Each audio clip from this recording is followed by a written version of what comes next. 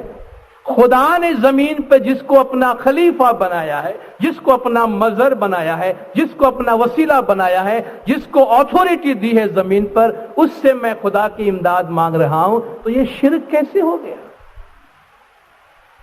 یہ کہاں کا شرک ہے؟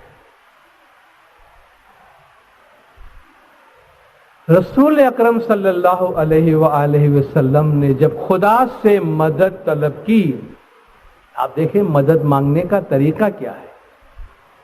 حضور نے جب خدا سے فرمایا کہ میری مدد کر تو رسول کیا مانگتے ہیں؟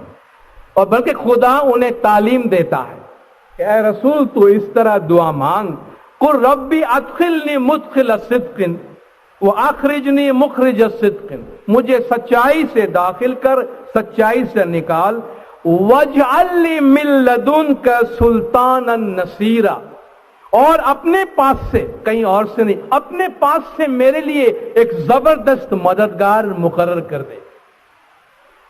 یہ نہیں کہا کہ اے خدا ہر قدم پہ تو میری مدد کر، بلکہ تو میرے لیے زمین پر مدد کا سورس مجھے دے دے، وَاجْعَلْ لِي مِن لَّدُنْكَ، اپنے دربار سے، اپنے خاص قربت سے میرے لیے زمین پر سلطان النصیرہ، ایک غالب مدد کرنے والا مقرر کر دے۔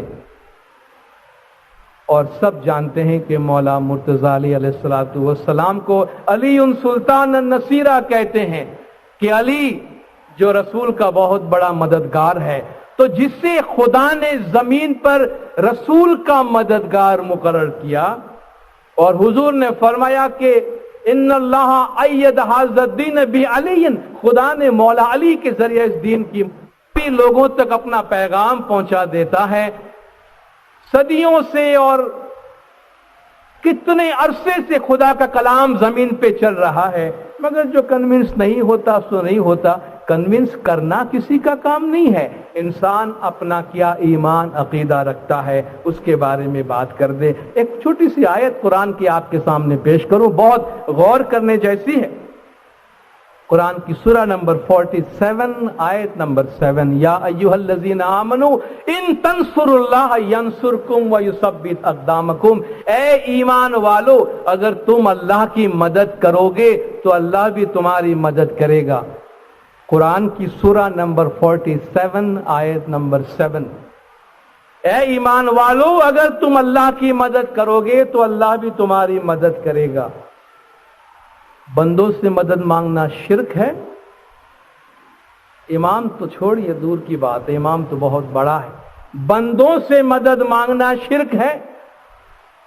خدا بندوں سے مانگتا ہے کہ اے لوگو اگر تم میری مدد کرو گے تو میں بھی تمہاری مدد کروں گا۔ تو مدد تو ایسی ہے کہ خدا بندے سے مانگ سکتا ہے، یہاں تو بندہ امام سے مانگ رہا ہے۔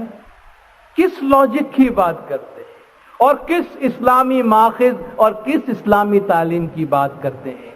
بلکہ خدا مانگنے کا طریقہ یہ بتاتا ہے کہ وَلِلَّهِ الْأَسْمَاءُ الْحُسْنَى فَادْعُوهُ بِهَا، اللہ کے اچھے اچھے نام ہیں، اس کے ذریعے اس کو بلاؤ۔ قرآن کی سورہ نمبر 7 آیت 180 کہ اللہ کے اچھے اچھے نام ہیں، ان کے ذریعے سے ان کو بلاؤ۔ اور اللہ کے نام میں اور ہمارے نام میں زمین و آسمان کا فرق ہے۔ اللہ کے نام نورانی نام ہوتے ہیں، زندہ نام ہوتے ہیں۔ ہمارے نام بندہ گیا، بندے کے ساتھ نام بھی گیا، ختم ہو گیا۔ اس طرح فانی نام نہیں ہے۔ اور اسماعیلی دائیوں کا کہنا ہے کہ پیغمبر اور امام جو زمین پر ہوتے ہیں وہ خدا کے زندہ نام ہوتے ہیں۔ جب تم ان کو پکارتے ہو تو گویا تم اللہ کا نام لیتے ہو۔ تو یہ امام زمین پر خدا کے زندہ نام ہے۔ جب آپ یا نور مولانا شاہ کریم الحسینی حاضر امام کہتے ہیں تو قرآن کی اس آیت کے مطابق ہم اللہ کا زندہ نام لیتے ہیں، اس لیے اس کے بارے میں دل میں کوئی شک اور شبہ رکھنے کی ضرورت نہیں۔ اور آخری بات میں آپ کے سامنے پیش کر کے جگہ لوں گا کہ قبول کر نور مولانا شاہ کریم الحسینی حاضر امام کہتے ہوئے بعض اوقات بعض لوگوں کی دل آر محسوس کرتی ہے کہ مجھے میرا سر جھکانا چاہیے یا نہیں جھکانا چاہیے۔ اس کو اتنا بڑا مسئلہ کیوں بنا لیا؟ یہ سر جھکانے کو اتنا بڑا ایک فوبیا کیوں بن گیا ہے لوگوں کے لیے؟ کیا ہے سجدہ؟ سجدہ سبمیشن کی علامت ہے، سجدہ سپردگی کی علامت ہے، سجدہ فرمان برداری کی علامت ہے۔ ہم جو حضرت امام کی بیعت کرتے ہیں، آپ بتائیے اس میں اور سجدے میں فرق کیا ہے؟ اس کی فلسفی کے لحاظ سے فرق کیا ہے؟ آپ سجدے میں اپنے آپ کو اس کے سپرد کرتے ہیں، اس کی اطاعت قبول کرتے ہیں، امام کی بیعت کرتے ہوئے تن من دھن اتھارٹی سب امام کے حوالے کرتے ہیں۔ سپردم بے تو مایا خیشرا تو دانی حساب کم و بیشرا، جو کچھ میرے پاس تھا تیرے حوالے کیا، اب کم ہے زیادہ ہے تجھے معلوم کہ اس میں کیا ہے، میں نے سب کچھ تیرے سپرد کیا۔ تو سجدہ جس طرح ہم دعا مانگتے وقت ہاتھ اٹھاتے ہیں تو یہ ہاتھ اٹھانا دعا مانگنے کی ایک سمبل ہے، علامت ہے۔ اس طرح سر جھکانا ایک تسلیم، وسلموا تسلیما، خدا نے فرمایا کہ اس کے آگے سبمیشن کرتے ہوئے جھک پڑو۔ تو جسے ہم نے امام تسلیم کیا ہے، جس کی ہم نے رہنمائی قبول کی ہوئی ہے، جس کے ہاتھ میں ہم نے اپنی روح دی ہے کہ اس سے نجات دینا تیرے حوالے ہے، ہم تیرے امر پہ عمل کریں گے، تو ہماری روح کو نجات دے۔ اب اس رشتے میں باقی کیا رہ گیا ہے؟ کیا ہم اس کے سپرد نہیں کرتے ہیں جو ہم نے کسی اور کے پاس اور کو دینے کے واسطے سنبھال کے رکھا ہے؟ دینداروں، مذہب جو ہے یہ ظاہری رسم و رواج، فارملٹی اور فارملزم کا نام نہیں ہے۔ ہم بہت زیادہ اس لیے مسلمان بہت زیادہ اس لیے پریشانی کے شکار ہوئے ہیں کہ انہوں نے فارمز کو، ظاہری صورت کو دین کا ایسنس سمجھ رکھا ہے اور ایسنس کو بالکل بھلا دیا ہے۔ یہ مذہب کے ظاہری فارم کی بات ہے۔ ہم خدا کا جو امر زمین پر ہے، زمانے کے امام خدا کے نص کے مطابق زمین پر خدا کے ہمارے امام ہے، اس خدا کے نص، آرڈر، امر، خدا کا جو حکم زمین پر ہے، خدا کا جو نور زمین پر ہے، اس کے آگے ہم اپنا سر جھکاتے ہیں اور اس کے آگے ہم اپنے آپ کو سپرد کرتے ہیں۔ یہ جو ہم دین پہ آج عمل کر رہے ہیں، یہ دین ہمیں کس نے دیا ہے؟ یہ جو مذہب پہ ہم عمل کرتے ہیں، جس کے بارے میں ہمارا عقیدہ ہے کہ یہ راستہ، یہ مذہب ہمیں دنیا میں بھی آباد کرے گا اور آخرت میں بھی یہ ہمارے نجات کا ضامن ہے، یہ دین ہمیں، یہ طریقہ ہمیں کس نے دیا ہے؟ امام نے دیا ہے۔ اسی کے دیے ہوئے مذہب پہ عمل کرتے ہیں نا۔ یہ ہم صحیح کر رہے ہیں، غلط کر رہے ہیں، قبول کرنے والا وہی ہے نا، وہی قبول کرے گا نا۔ تو اس کے آگے جب ہم وہ عمل بجا لاتے ہیں تو ہم یہ نہ کہیں کہ قبول کر یا نور مولانا شاہ کریم الحسینی حاضر امام، جو کچھ ہم نے کیا تیرے سپرد کرتے ہیں، لے لے، تو اس سے قبول کر، اور یہ ہماری حقیر سی عبادت کی بدولت تو ہمیں نجات دے۔ کیا ہم یہ اپنے آپ کو سپرد نہ کریں، اپنے آپ کو اس کے حوالے نہ کریں؟